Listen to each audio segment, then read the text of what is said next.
Hey everybody, thanks for joining us today for our webinar, Supercharge Marketing and Brand Performance with Social Proof. To get us started, I will do some intros. So with me today, I have Courtney Wendel-Stevenson. Courtney is Senior Manager of Community Engagement at Avalara. At Avalara, she manages their third-party review strategy, in addition to some of their kind of community of tax professional initiatives. And as part of her job managing their review strategy, she's really the point person that we at TrustRadius work with. And then Courtney coordinates with internally Avalara's marketing, customer experience, product, and engineering teams to make all of the different review magic happen. And my name is Emily Sue Tomac. I'm Senior Research Manager at TrustRadius. My team manages coverage of 553 different technology categories, which are used by over 1 million B2B buyers a month in their research as they're evaluating, discovering, and purchasing different software and hardware products. And one of those categories is the tax compliance category, which is where Avalara sits. Avalara was one of the vendors we worked with in our TrustRadius Premium Content Beta program. And that was really a project that I led all the way from kind of concept and prototypes to development of the beta content assets, which were basically a set of content pieces that our research team would produce in collaboration with different vendors, including Avalara, for them to license and test in their channels. And so that's going to be some of the focus of what we're talking about today. And it's something that Courtney and I have been working together for a while now on, which has been great. So without further ado, let's jump right in. You know, we in TrustRadius Research, in addition to other research firms like, Gartner, Forrester, IDC, and others, have been studying what we might call the buyer's journey, or the kind of purchase experience map. And so our framework, which is kind of this top visual up here, lays out a number of stages from epiphany to discovery, evaluation, selection, and maturity. And some of them are kind of more linear processes. Some of them are more looping processes like this one below. But you can see, traditionally there are a lot of different resources and channels, including things like live events, which are in green down there on the bottom visual, as part of that buyer's journey. And what we're really seeing now is that with the pandemic and everything else, and so many companies shifted to working from home, and even companies that aren't working from home, not attending events, that buyer's journey has really changed. Our CEO, and others love to quote this stat that 67% of the buyer's journey is digital. Well, now it's 100%, and that happened kind of almost overnight. And so Courtney, has been exploring what that means for Avalara and their own initiatives. Courtney, do you want to tell us a little bit about that? Yeah, absolutely. And we're a SaaS company, so a lot of our work is digital anyway, but in-person events are a big part of it as well. We have 750 different integration partners, and so attending events where customers can network with each other or with prospects and share that real personal experience, best practices, and tools, that's not happening right now because of COVID. And so one of the things we're considering is how can we up level and provide people easier access to that same level firsthand experience, because it's one thing for us to say something as marketers or brand marketers, and it's something else entirely to hear it from somebody like yourself. And so an example I would like to throw out is we like to say that Avalara saves people time. Well, I could say that like on a website, Avalara saves people time, but without having the opportunity to hear that from somebody like yourself, it's not quite as compelling. We had a recent reviewer post on our TrustRadius profile that said we now file in 24 different states, and if we did not have AvaTax and Cert Capture, we would have to hire an army to do the work. So like, what's the logical inference there? Like, we're saving people time and resources, but it's so much more interesting hearing that from the reviewer. Awesome. Yeah. And I think I like that analogy that they would have to hire an army. It's not just a little bit of time that's being saved, but a lot, and much more believable coming from them, and in a much more colorful and fun metaphor too. Yeah, absolutely. Great. So one of the kind of market research initiatives that my team runs is called the B2B Buying Disconnect. And it's a year-over-year study of basically how software vendors and how software buyers are behaving, what their expectations are, where those match up and where they don't. And one of the kind of data points that we've been tracking year over year is willingness of buyers once they make a purchase to actually write a review of that product so that others can use that review. And what we see is that a very high percentage of buyers are willing to actually do that and advocate to others once they make a purchase. And that is actually increasing year over year. So in 2019, it was pretty high, 73%. And in 2020, that's past the 80% mark. And now 81% of buyers are, willing to write a review or serve as a reference once they've made their purchase. And so we're just seeing kind of the trend towards sharing those kind of insights and those kind of quotes increasing year over year. Yeah, I would say, and working with y'all has made it as easy as possible for us to get access to that information. So I mentioned Tom's quote just a second ago, but we have over 222 reviews, an average of 2.6 quotes per review. And it's great because, as you mentioned, people are willing to, we make a soft ask, like, hey, we'll give you $25 for your time. And people are willing to provide that level of feedback. And it's pretty robust and lengthy. Emily can correct me if I'm wrong. I think it takes about 20 minutes for somebody to leave a review because they're so in depth. But it's great because they're willing to provide that level of insight, and we're getting the assets that we can use in marketing as well as internally to improve our own products and services. Yeah. And so we try to make that easy for them and easy for you on your end. But even still, you're right.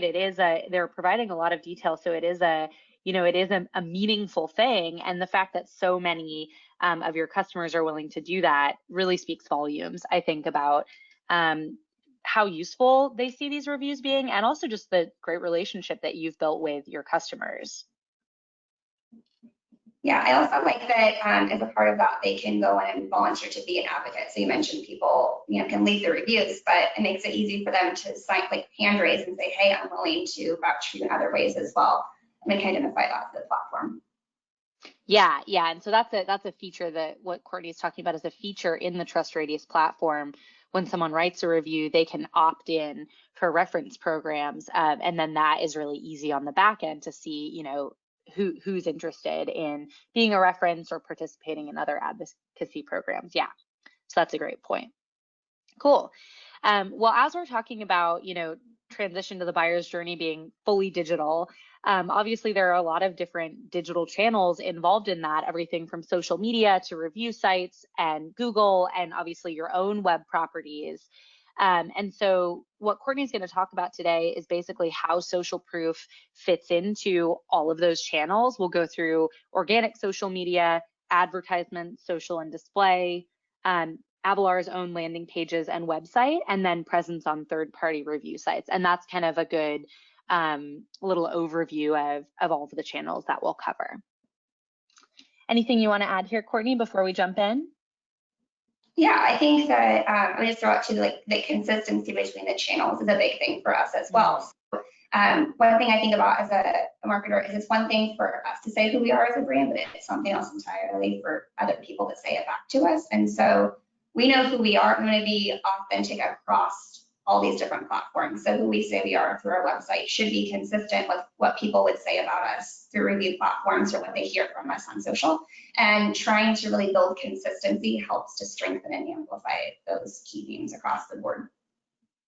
Yeah, I think that's a great point. That the consistency there is really key to not only making sure that it kind of sticks in their minds, but that they trust it.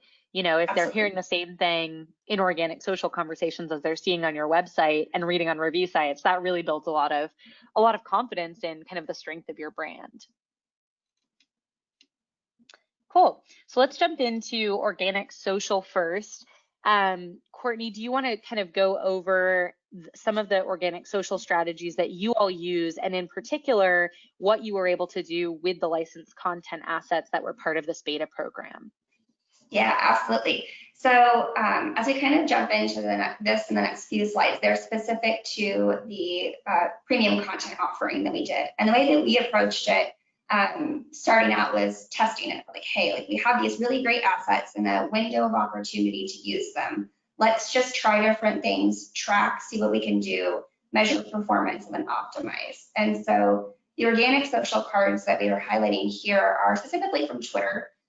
One of them in the top right highlights the trust map, which is our category level comparison. And so we're on the far right there. And so we tested linking to a landing page where we had that trust map embedded on our website. And then we also tested the social cards. And what was really great about these was it leveraged not only our brand, but also the TrustRadius brand to provide that trusted third-party source of information. And what we were doing was using the quote cards that came with the premium content, but then actually linking people back to TrustRadius to read the full review. So these little snapshots were highlights from the review, and then the links pointed them back to really strengthen the argument so people could read more. Because it's not just, again, like how we're couching the information on our website, but customers say it better than we do. So we were testing, pointing them there as well. And we saw a pretty strong performance from an engagement perspective. The organic team that I work with, we really value on-platform engagements in addition to external clicks, and we saw high performance with that particularly. That's awesome. Yeah, and so just to kind of dig in a little bit more on some of what Courtney was saying with kind of leveraging the TrustRadius brand in addition to their own brand and the words of their customers, that's something we see across channels on organic social, on landing pages, in email campaigns, having that, whether it's a logo or whether it's an actual link like Courtney described to kind of like cite your source, having that there builds a lot of trust, whether they actually click in to go investigate or not. Having that there, having the ability to dig in and do some more research and really see where the information is coming from, goes a long way in kind of building the trust, especially if you're kind of throwing up what we sometimes call it a money quote, but like a really awesome quote or compliment that might even feel almost too good to be true. Having that third party kind of citation there helps people understand, no, this really is true. We didn't even write this. Here's where it's coming from. So I think that was a really good kind of part of this strategy as well. Yeah, absolutely. I think it's interesting even comparing to case studies too, because as marketers, like, we all love case studies, but those are things we're typically like choosing ourselves to spotlight, and linking to the review gives them the full, unbiased, unfiltered perspective. Absolutely. Yeah. Awesome. So the next channel that we wanted to talk about was advertising, and you guys tested both social and display ads as part of this program. Do you want to go over a little bit of how you approach that test and the creative for it in particular? Yeah, absolutely. And I should call out too that I work with a lot of really smart, talented people, so I can't take full credit for everything people are seeing here. I worked like in close partnership with some colleagues in digital marketing and prospect marketing. So what you're seeing here is a quote card on the bottom left from LinkedIn. I believe the middle one with the trust map is from Facebook, and then we have some display ads that we created as well. And so what we really tested was a couple of the assets, the key claims report and the trust map report. And we saw really strong engagement. I think we're going to highlight it on the next slide with this LinkedIn quote card in particular. And I think part of it, again, goes back to that third-party validation. There's the star ratings there, there's the TrustRadius logo in addition to our own. But it also looks so different than what we're typically presenting to this audience. And so that variability in content, I think, helped increase performance. And then we did produce a series of display ads that were animated that leveraged different assets from the premium content assets, including the star ratings, the badges. One of them even leveraged different numerical data points from the infographic, and one leveraged a verbatim quote. So we were just trying different things to see what would perform, put things out there, test, iterate, evaluate, and optimize, kind of our approach. Yeah, and I think a couple things I wanted to kind of dig in on a little bit more there that you said. One was just that the ad creative being different was actually part of what made it stand out. And I think that's one thing that, some brands really believe that, and they kind of think that going in, and that's part of why they want to, use premium content from TrustRadius or other review sites or analyst firms, things like that. Whereas others are really, they almost want us to change the visuals to match their brand. And it's interesting just that when you test it, you get that engagement from having the visuals stick out and be clearly in a third party brand. And I think that's one of the things that's just really good to keep in mind when you're working on social proof, that kind of the more you massage it to fit into your own brand, the more it looks kind of similar to some of the other marketing copy and other marketing materials that you're already putting out there. But that kind of making it stick out and be clearly a little bit different than your brand and more in a third party brand is kind of part of what makes it so believable and makes it so clearly, that third party validation angle. Yeah, so that, I think that's a great point. We really look at kind of the co-branding side as well, so that it was not one or the other necessarily. So it was enough like what they would see from us, but different enough that it caught attention. So yeah, it was happy. Yeah, that's awesome. And I think that's something that, sometimes you get it right the first time, and then sometimes it's, as you said, that testing and that optimization, kind of the iteration to find the right balance between the two. One other thing I wanted to call out here is just that, a lot of my work with Courtney has been focused on this TrustRadius premium content beta program and the tests that they ran with these content assets. Avalara also works with TrustRadius on other other programs and products. And I just wanted to call out here that if you're thinking about doing any kind of advertising optimization, another one of the products that TrustRadius provides and the tools that we have that Avalara is experimenting with right now, although it wasn't part of this project, is our TrustRadius category audience targeting, which basically allows you to serve ads through your ad platforms to any buyers that are researching you or your competitors in your category on TrustRadius. And so as you're thinking about optimizing the creative for these ads and where they're going to point and what they're going to say, you also want to think about which audience you're serving them up to and how that can kind of play into the strategy as well. So that's something that we're still kind of working on, but will be interesting to see how that plays into some of these ads as well. Yeah, I'm excited to test it at some point moving forward. I think there's a lot of potential with remarketing with that audience group as well, because we know that they will have been on your website researching, so it's a higher intent signal. So what more down funnel type of assets we provide them. We just haven't gotten that far, but I'm excited to work with it moving forward. Yeah, absolutely. Cool. So as Courtney mentioned, those were the kind of all the ads that were tested, and the best performing ad that they saw was this LinkedIn ad with the quote card. Courtney, do you want to talk a little bit about the engagement results that you saw with that and some of the lists that you saw? Yeah, absolutely. So this was so highly performing that our LinkedIn ad reps actually mentioned it to our team. Like, they reached out like, what are you guys doing? Like, why is this performing so well? And as I mentioned previously, I work with a lot of smart people. So there's another woman on our team who actually ran this campaign. So I don't want to take credit for her work, but she did some really great audience targeting with it. And we saw a 2% or 2x, increase in our standard click-through rate, as well as a third of the cost per click. So more clicks at a lower cost. I mean, what's not to love about that? So that was one of the big valuation points that we had when we were evaluating overall success and performance. We looked at performance of this in particular and a few other things that made the decision to continue to invest in these assets and test them in different ways moving forward easier, because we had strong performance as a foundation. Yeah, that's really awesome. It's always good when your, your customer success manager or your ad rep is like reaching out to you, outraged about how well your content is performing. And I think some of the things that we talked about earlier about it just being so different and having that kind of third-party validated aspect, but also being the voice of your customers, all of that really combined here, in addition to your coworkers, awesome job implementing the campaign to achieve those results. So it's great to see.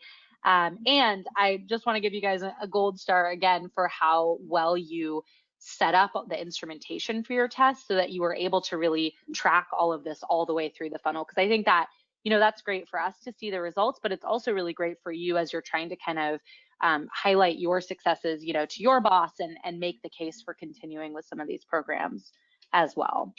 Yeah, I would encourage other people to really think about that from the outset. That was something, I think, especially since this was a beta test, like we went into it with a mindset that we were testing. And so we brought in our colleague who specializes in web analytics really early on and made sure things were really consistently tagged so that we could track not only engagement with on platforms like GDN or LinkedIn or organic social, but also kind of the downstream effects as well as the traffic we were driving, how that was performing. I think we're going to hit on that next, but bringing that person in to help us early on, I think was one of the strengths that I would encourage people to consider.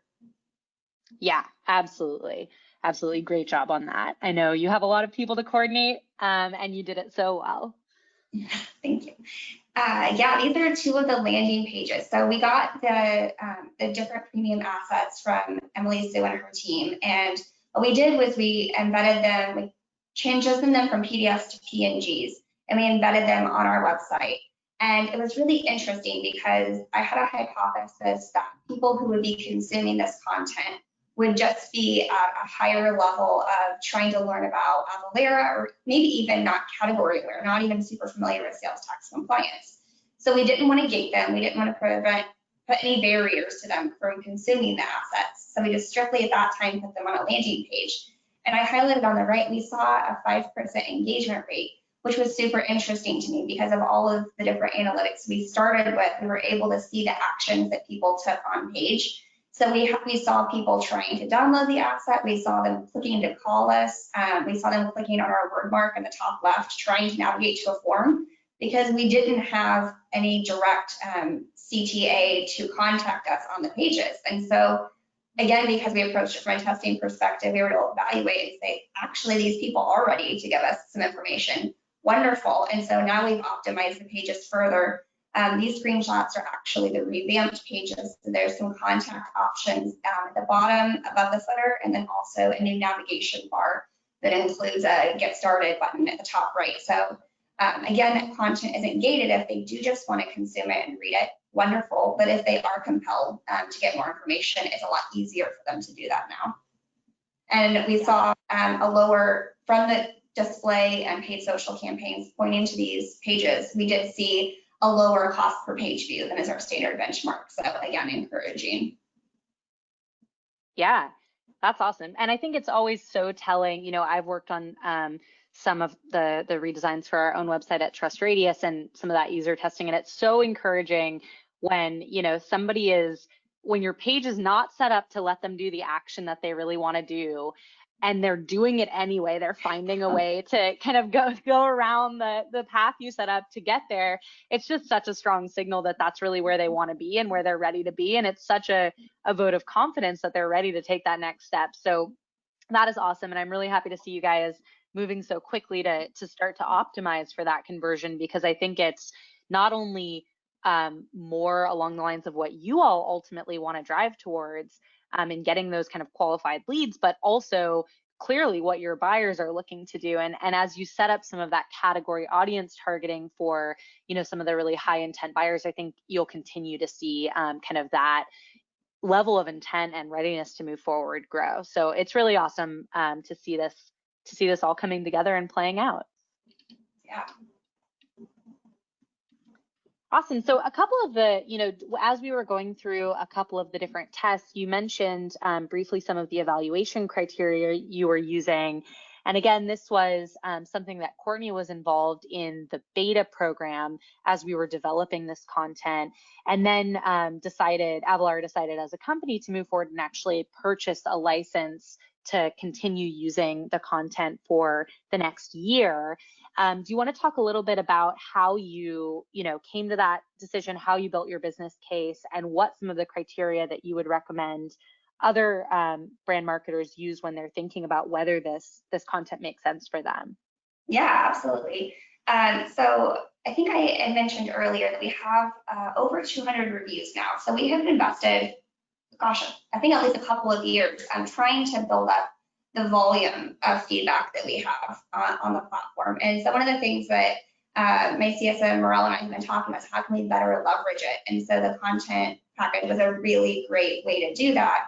And one of the things that I really appreciated about this offering was the level of analysis that Emily, Sue, you and your team did on our behalf, because quite frankly, like, I don't necessarily have the time, and a lot of my colleagues don't have the time to go through and scrub reviews for like all of the common themes, data points. I loved how the qualitative feedback we got from our customers was analyzed, highlighted, and numerical data points for like X number of customers mentioned this specific thing, or Avalara captures X percentage of traffic of people researching sales tax compliance. That level of insight wasn't something that I could have easily done on my own, nor would it have been easy even for any of my colleagues to do. And so the research, I think, helped the assets stand apart. In addition, the variety of the content was really great. So we tested really heavily the MarketScape report, which featured the trust map, as well as the key claims report.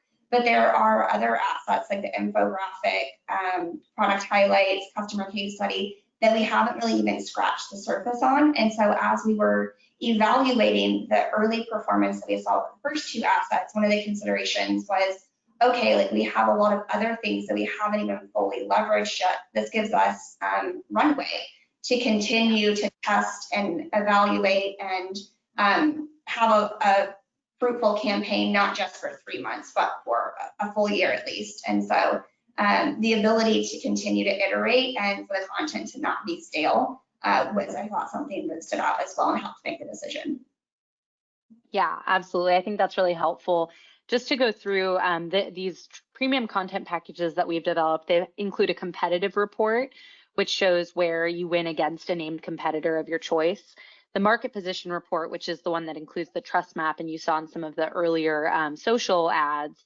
Shareable quotes, which are those little social cards with the customer quotes and ratings. The key claims report, which you see here on the right, and that's one that marries some of the qualitative feedback with some of the quantitative analysis. And then an infographic, which is, I'll show you in a few slides, that's highly quantitative. Product highlights, which is like a little snapshot of the product, and then a customer story, which you see here on the left, which is kind of like that case study, but based entirely on a review and with the kind of review source as a citation there. So when we're talking about the premium content package, those are all the different pieces. And I think, you know, one of the things, Courtney, that you and I talked about previously as well was, okay, there's kind of two ways you can go if you want content like this to test. One is produce it in-house. And then the other is, you know, work with another review site or other analysts to kind of produce something like this. And I think some of the things that you mentioned that are really important in making that decision are like, okay, what internal resources do you have? How much time do they have? What skills do they have? But even when you decide to do something like this internally, I think it's a little bit tough because you're still missing that kind of aspect of third-party validation. Mm-hmm. And then when it comes to thinking about, you know, TrustRadius's package versus other review programs or analysts, just really making sure that you understand what level of customization you're going to be able to have, what kind of assets you're going to have access to, and then what the kind of breadth and depth of that analysis is actually going to be. And if you understand all of those things up front, then, you know, you'll be a lot happier with the content once it's finished. So I think those are all really great recommendations, Courtney. Yeah, I thought, again, the analysis piece that your team put into it was really helpful for us. Like, I don't know how we would have been able to do that on our own because it took into account a whole, I mean, I mentioned the reviews are quite lengthy. So imagine there was a lot of reading or work done to be able to pull out those quantitative metrics.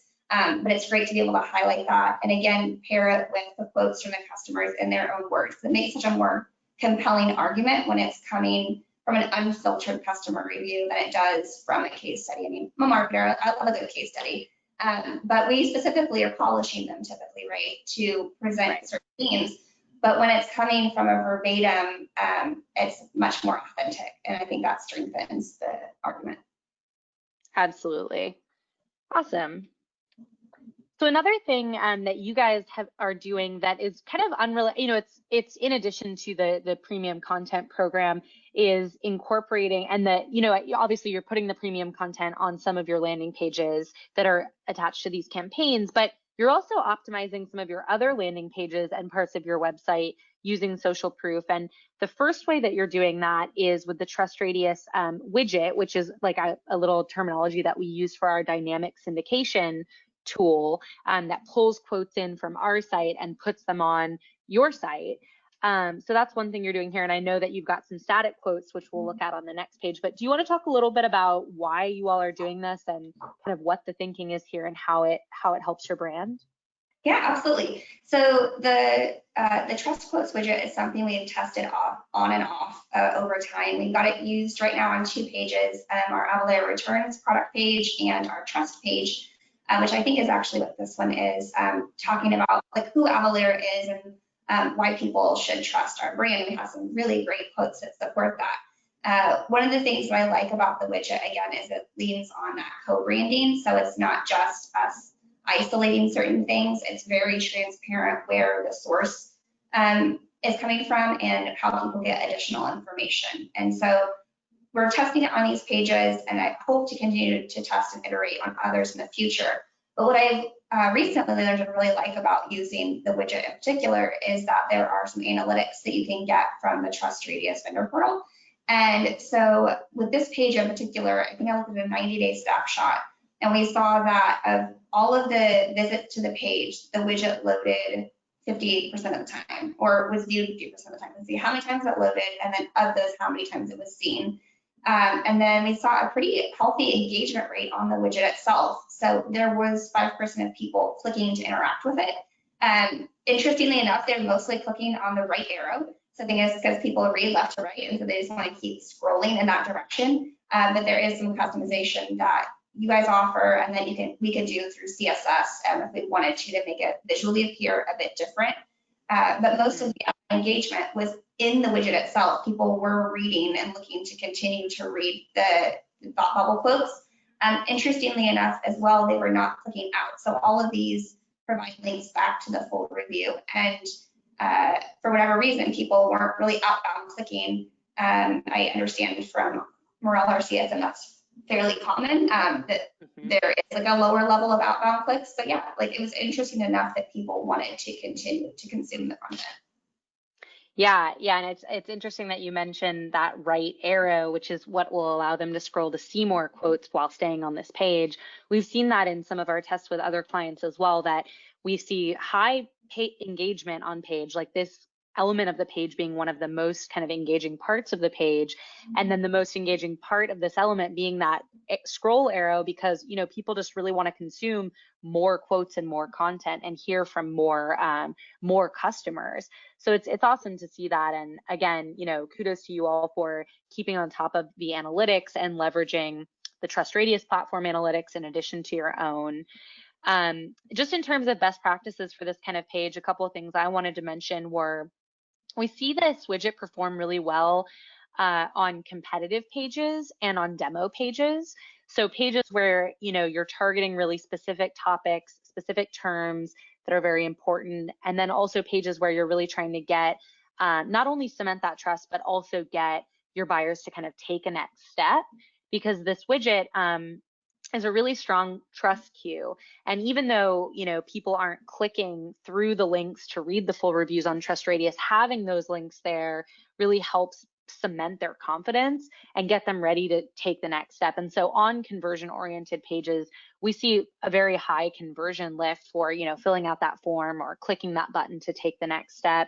On average, it's about 35% typically. So, it can be a really meaningful difference if you're capturing a third more leads, in how your whole funnel is operating. So it's awesome to see that kind of engagement here. And I'm just so happy that you guys are continuing to test these quotes in all sorts of different places.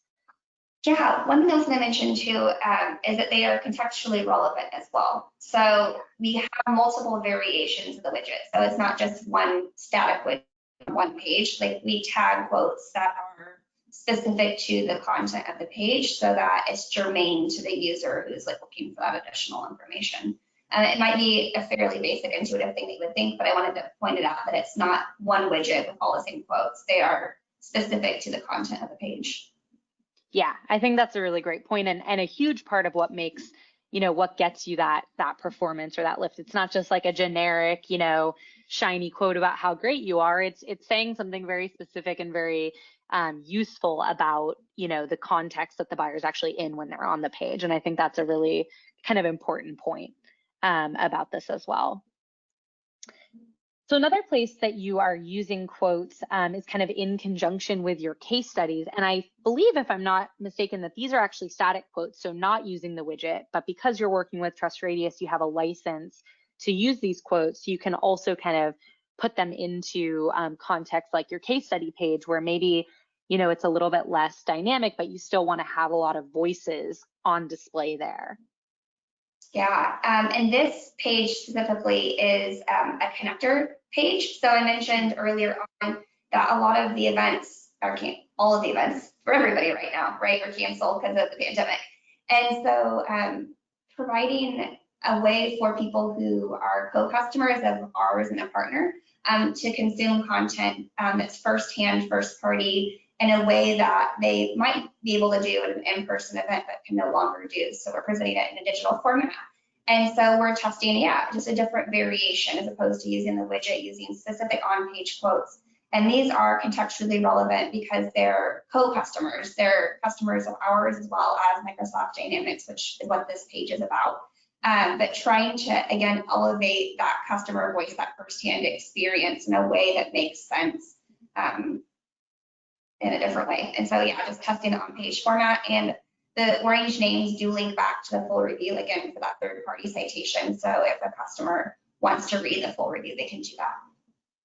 Yeah, and I like how, you're kind of pulling together lots of different voices. Some of them are like a longer story, just like at an event, you might have a really long conversation with somebody, and then you might overhear like a bunch of other like little bits of conversations. And I think this page does a really great job of pulling that together. And then also having a CTA, you can see down in the right-hand corner, that is also very conversational. It's about starting a chat and kind of continuing that conversation with an Avalara rep, just like you might be able to do at a really specific event, but aren't able to do right now, obviously, with everything being worked from home. So I think that's a great point and an awesome example of a very targeted and specific page type where the customer voice is all hyper relevant. Great. So another way that you guys are using social proof is to equip salespeople and demand generation campaigns. And I know that you're kind of the point person for that, and that you use our TrustQuotes Chrome extension. And there's a screenshot here of y'all's instance of that Chrome extension. Do you want to talk a little bit about why you use that extension, how it works, and maybe you could give us an example of a time when it kind of helped you out in a pinch?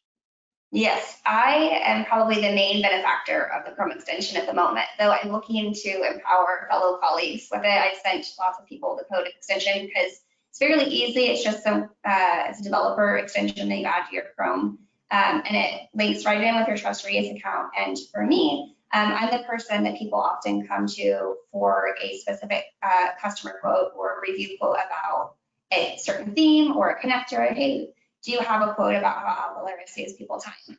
And normally I would go into the vendor portal and try to look at all the quotes that I've tagged. And now this Chrome extension is a lot easier because I can just open up, the extension and type anything that I've tagged, and things that are relevant to that tag will pre-populate. And they're custom formatted, so they already have, if the customer has volunteered, like use their photo and stuff, that's included. The star rating is included, and it's super easy. You click on it and you can paste it into an email, and it's pre-formatted. You paste it into a Slack message, whatever, and it provides a link back as well to the review. So whoever I'm sending it to has that information and context right up front. So it makes my life easier, but I can also see it making my colleagues' lives easier over time as people get more accustomed to it. It's, again, fairly new. I think we've only had it for a few months, but we're looking to test it with some specific sales leaders and say, hey, like, here's this option to really quickly and easily peruse all the library of quotes that we've already tagged, like all that work I've already done in the back end. This is just surfacing it in an easier to use format. So if they're talking to a customer who, let's say it's a Dynamics customer, us in Dynamics, anything that I've tagged with Microsoft Dynamics would pre-populate. If they were searching for it, they could click it and paste it and use it as a customer proof point to strengthen the argument. Yeah, and I think that's a really great point, that it's like, it's everything that's already been marketing approved, customer approved, and it's highly authentic, but it's packaged up in a nice little bite-sized chunk, and any browser-based app you're in, you can easily access it from. So it's good for kind of on-the-go moments and impressing prospects and coworkers alike. Yeah. Saves me a lot of time too, which is nice. Yeah, absolutely.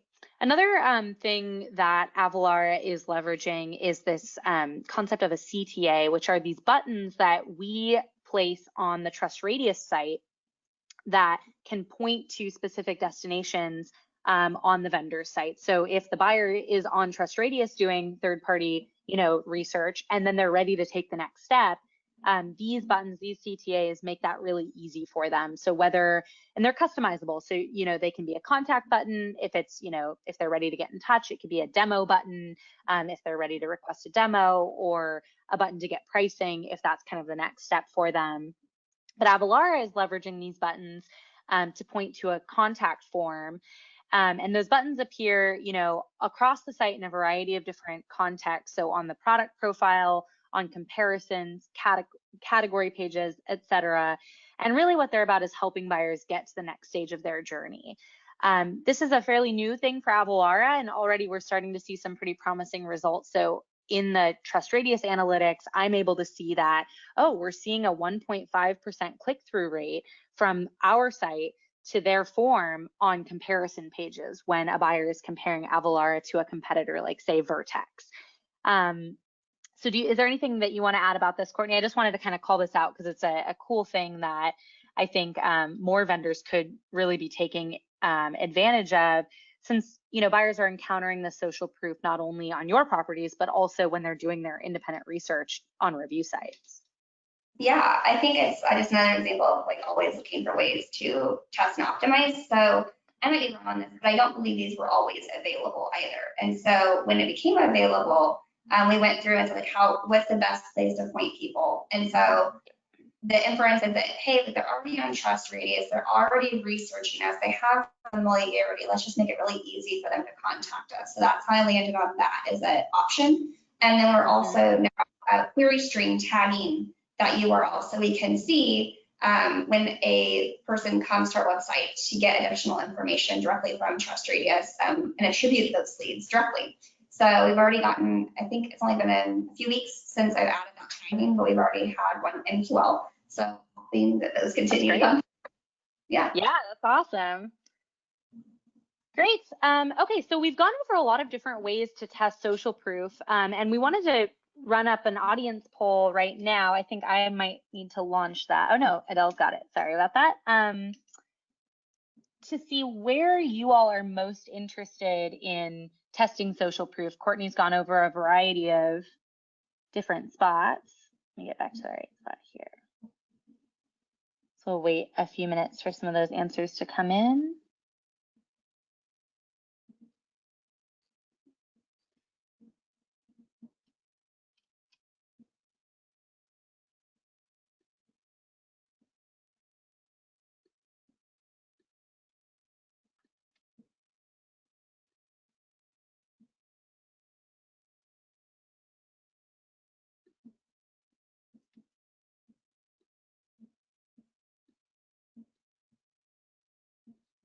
I'm going to give you guys just a couple more seconds and then we'll close out the poll. Sounds good.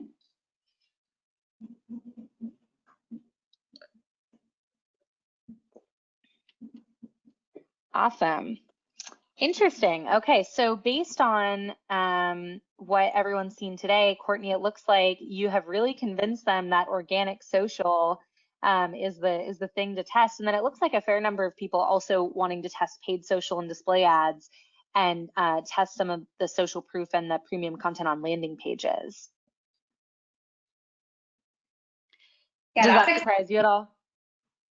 Not surprising, but makes me very happy. I mean, our team does organic social, so very near and dear to my heart. And I think there's a big case to be made for just making it pretty easy, right? There's nothing keeping anybody who has a TrustRadius account from being able to look at their reviews and then post a quote and link back to the review. We saw strong performance with that. It would be really easy for anybody to test that and see how it performed. And it sounds to me like that kind of also aligns with the way that you were thinking. You talked about your runway and thinking about like not just the tests you were going to do today, but the tests you were going to try throughout the year. Absolutely. And it seems like starting with organic social, that there's just a really low barrier to entry there. And that's kind of where your team started too. So it makes sense that that kind of lines up with what others are thinking as well. Absolutely. It can build a really strong foundation for future iteration. Yeah. Well, and social is one of those things that's just it has such a low barrier to entry, and then it's so visible that once you can kind of get people on board with high performance there, then next, okay, now it's time to test the ads. Okay, now we've invested a little bit of money and we're seeing performance from the ads. Now we want to build our landing pages and kind of get things going on our own site. And so that kind of makes sense as a runway to think about things. Absolutely. For people who have top rated badges and stuff, like that's a great thing they could test as well, as pointing people to that. Absolutely. Absolutely. So speaking of kind of that runway and kind of building a business plan of attack for using social proof, one of the really great things that you've done as the coordinator for Avalara is really get everyone else on board. And I know there are a lot of other people that contribute to the success of your programs, but building that business case can be kind of tricky, and you've done a great job of it. So would you talk for just a moment about kind of how you did that? And I know you had a couple of tips for others who are thinking about how to build this case at their own company. Yeah, we've really invested in our reviews program a lot over the last year and a half or so. And we had done a lot of work before I started about trying to drive volume of reviews, but really building out a full end-to-end approach is something we invested more heavily in the last year and a half. And so rather than it be, hey, Courtney thinks customer reviews are important, because honestly, why would anybody care? Let's see what the data says is kind of my approach here. So what you're seeing actually are 2 slides from a deck that I had shared with Emily Sue that I had presented to colleagues and also to leaders about the case for customer content. The back one is highlighting a stat about people looking for user reviews from the B2B Buying Disconnect 2020 report. And then the forward slide is one of my favorites from Edelman's Trust Barometer report, and it shows trusted sources for content, and a person like yourself is the 3rd most trusted source. And actually, the 2019 version of that slide, it had jumped 6 points to be in that position. This is the 2020 report, and it held strong at the 3rd position. And it makes sense. People want to hear from the end user like themselves, rather than they want to hear from marketing or sales or even an exec, because we have a way of contextualizing things from our own vantage point, and understandably so, but it's much more unfiltered and authentic coming from a person like them. And so what you're seeing here is I built a foundation of data, so everybody had the same operational framework to have a discussion from. So here's what we learned from some research, and then we talked about the specific things that we had tested and the results that we had seen. And that way we could make an informed decision, not just, oh, I think this might work. We had the foundational industry data, and then the structure of our test, as well as the performance and results from that test. And then we had suggestions for what we would do if we had the investment to continue to expand. And that's, I think, helped to build a more compelling case and give people more information to operate off of. Yeah, and I think the alliances that you've built between teams and the kind of testing and successes you've helped individuals and teams foster, really also helped you kind of build a lot of support in your organization, because of course the person running your paid ads really didn't want to give up that really high performing LinkedIn campaign and wanted to be able to do more with that. And just examples like that, where, the way that you've done such a good job of infusing social proof into all of these different channels and programs really helped kind of build up the momentum as well. Yeah, I think I believe heavily in the quality of the resources and the quality of firsthand perspective. And it just trying to empower other colleagues with that same type of collateral in a way that makes sense for their channel. So whether that's digital marketing, or whether that's page build, or prospect marketing or even customer marketing, just trying to empower other people with this great information. And then when they see the potentials that they have with it, it again contributes to a stronger case. Awesome. And then one thing I just wanted to mention here, you've talked a couple of times in this discussion about the kind of work you put into scaling up your review program. So I just wanted to kind of talk a little bit about that and show some examples of the kinds of stats and visuals that you all are able to use because you've put that work into kind of scale things up. So what we've got here is on the very left-hand side, the infographic, which was part of the licensed content program. And you can see that they're able to kind of showcase quantifiable examples of top use cases, top pros, ROI benefits, feature ratings, comparisons, traffic wins, that growth over time, nice up and to the right, satisfaction among different personas, and all of the awards and certifications that you all have won. And then also some like key competitive stats about your standing on the review site, versus your competitors, and how that shakes out in quantitative ways as well as qualitative ways. So once you kind of scale things up, and we consider like a minimum viable presence to be at least 10 reviews. But obviously you all have a lot more than that. And once you scale things up, you're really able to kind of surface the data in all of these really interesting and engaging ways. Yeah, I love these assets. Again, as I mentioned, like the work that you and your team put in, like I would not have been able to do that level of analysis to create something like this, but I think it's great because it provides a quantitative visualization of the qualitative feedback, which I think is easier to consume. So we mentioned continuing to test and iterate, and for the people who are interested in organic social, the infographic on the left, like just last week, I took a Photoshop cap of one section of it and then tweeted that out, and we saw really high engagement from it, just linking them back to the full infographic as opposed to putting the full infographic in a post. We're just taking different chunks of it, and gives us the opportunity to continue to build it out over time. And the other thing I wanted to mention is that this information is not just usable for customers who might be looking to upgrade or prospects, but it's usable for us internally as well. And so we really track and analyze sentiment and key themes and share that with other internal teams at Avalara so that everybody can benefit from the great first-hand customer feedback that we're getting. So if it's an enhancement request, somebody's like, hey, I love this product, but I really wish it did X, Y, Z too. Like I'm really sure to communicate that to the product team or to the engineering team. We do quarterly reviews for how many reviews we have, what our composite score is, how many reviews our competitors have, their composite scores, key themes that we're seeing, and then really elevate that feedback internally. Yeah, and I think that's a really great point, that not only is this content really useful for sales and demand gen, but that product teams and customer service and experience and success teams who are interfacing with customers daily, there's a lot of good kind of tips and learnings in here. And you can kind of talk to a lot more customers by looking at a set of reviews than you actually would have time to, interview or kind of survey face to face. So I think that's a really great point, and a real strength of your work, just connecting the sales and marketing use cases with some of the other feedback use cases internally. Awesome. So this slide just kind of goes over a snapshot of the impact that TrustRadius has had at Avalara, everything from Avalara winning the top rated award, and Courtney mentioned some of the ways that those awards and assets could be leveraged, to capturing hundreds of customers on the record, hundreds of tagged quotes that sales and marketing can use in their campaigns, in addition to all the points of feedback that are captured.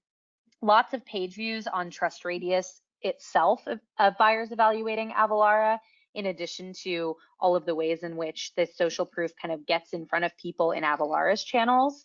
And then, double the click-through rate of the typical LinkedIn ad benchmark for Avalara, which is just awesome to see. So we are very happy to be celebrating these results with Courtney and her team. Us too. Awesome.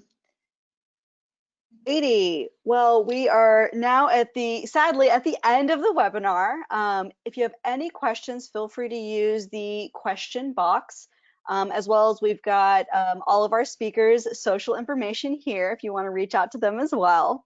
I do want to give a quick plug for our upcoming webinar. We are doing a CIO guide for restarting now. We've partnered with IDC to do some really customized research to talk about what's going on in the industry right now. So it's definitely something you guys might want to check out. I don't have any questions coming through at the moment, which is okay because we're just about at time. We will be sending out the recording as well as the slides this afternoon. Do you ladies have any final comments before we say goodbye to everyone? Just thank you all for being here. And if you have any questions about how anything on TrustRadius works, feel free to reach out to me. I'm happy to answer those questions. And any questions about what Avalara is doing, I'm sure that Courtney would be able to share some kind of tips and guidance with you as well. So don't hesitate to reach out to us because we really do want to, we've done so much testing and learning here that we would love to be able to help you, improve what you're doing as well. Yeah, absolutely. Please feel free to reach out to me on LinkedIn or any other way. Awesome. Well, thank you, everyone, and have a great day. Bye, guys. Thank you. Thanks.